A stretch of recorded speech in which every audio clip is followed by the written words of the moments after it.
Өнөөдөр Монгол Улсын ерөнхий сайд Багнуурын уурхайн ажил байдалтай танилцсан байна. Тус уурхайн хувьд олон жилийн турш маргаантай байгаа газрын лицензийн асуудлыг зэгцэлж, хувийн компанид хууль бусаар олгогдсон лицензийг цуцуулсан байна. Багнуурын уурхайн хувьд 1978 оноос эхлэн ашиглаж эхэлсэн төвийн бүсийн цахилгаан станцуудыг нүүрсээр хангадаг гол уурхай юм. Гэвч 1998 онд Монгол нүүрс төслийн хүрээнд 51 сая $ын хөрөнгө оруулалтаар техник технологийн томоохон шинжилгээг хийсэн ч урт хугацаанд төлөгдөх дээрх өрөө цаг хугацаанд нь төлөөгүйгээс ихэнх хэмжээний өр хуримтлагдаж одоогоор нийт 84.2 тэрбум төгрөгийн өртөө байгаа гинэ. Иймээс 1 тонн тутамд нь 2,000 төгрөгөөр нэмэгдүүлж цахилгаан станцуудад 1 тонн нүрсийг 22,500 төгрөгөөр борлуулах хүсэлтийг гаргажээ. Техник технологийн хувьд 85% нь ашиглагдах хугацаанд дууссан, 25% нь илүү навчилттай хэдийн мэдгүй зогсчих эрсдэлтэй байгаа гинэ. Иймээс технологийн хийхин тулд 77 тэрбум төгрөгийн хөрөнгө оруулалтыг шаардлагатай. Харин үүний 60 гаруй тэрбум төгрөгийг Багнуур төрийн өмч товчоод компаниас сулж байгаа олон улсын зах зээл дээр IPO хийж босгох өвөлтөн 17 тэрбумыг төсөө залгах хүсэлтийг тавьсан байна. Дөрөвтойхон шиг үлдэж байгаа одоо улсад бол 75% байгаа, 25% нь хувьд байгаа тийм ээ. Тэгээ үлдэж байгаа 24 гэдэг чи одоо 51% төрдөө авч үлдээд үлдэж байгаа 24% биерсээр гаргаад хөрөнгөний биерээр зарцуул яасан юм бэ?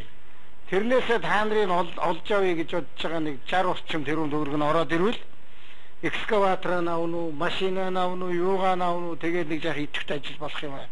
Би одоо ерөнхий сайдыг тэгж бодож байгаа.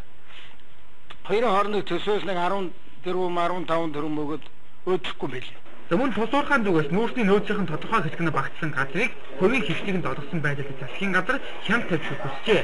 Энэ дагуу Ачмасуудын газар Багнуурын уурхайн идэвхтэй газраас бусад хууль бусаар олгосон газрын лицензийг цуцуулсан байна. Геолог уурхайн кадастрын албаны даргын 2006 оны 11 сарын 1-ний өдрийн 1071 тоо шийдвэр хүчингү болгосугаа. 2 төрийн захиргааны байгууллагын шийдвэр гараагүй байхад ашиглалтын тусгай зөвшөөрөл олгосон геолог уурхайн кадастрын төвийн даргын 2007 оны 11 сарын 8-ны өдрийн 2375 тоо шийдвэрийг хүчингү болгосугаа. Энэ танаа өмнөх уурхайн удирдлагууд хийсэн энд өөрөө оролцсон. Яаж одоо ингэж төрийн нэртэй өмчөөл эзгүүдсэн гэж би танарт уулзахдаа хэлсэн шүү дээ. Яаж эзэнгүүдүүлж яах вэ гэхээр гадна талд лиценз авчихгууд эднийх нь одоо хаандаа нэг дуртай дөрвөө нэг ингээ шүүхэд өргөдлөө гэдэг юм байл. Шүүх нэг шийдвэр гаран анхан шатны шүүх шийдвэр гаргангуут нь эднийх ялагдчихад дахиж заргалцахгүй байсан байна. Энэ одоо юу гэсэн үг гэхээр зөвөр л хүнд ийм их хэмжээний хөрөнгийг баялагийг бэлгийж гинэ л гэсэн. Төрийн өмчийн газрыг хувийн хөвчлөгийг хууль бусаар олгодог байдлыг Багнуурын уурхайгаас эхлэн талхан тусгаж байна гэдгийг ерөнхийдөө тавцсан.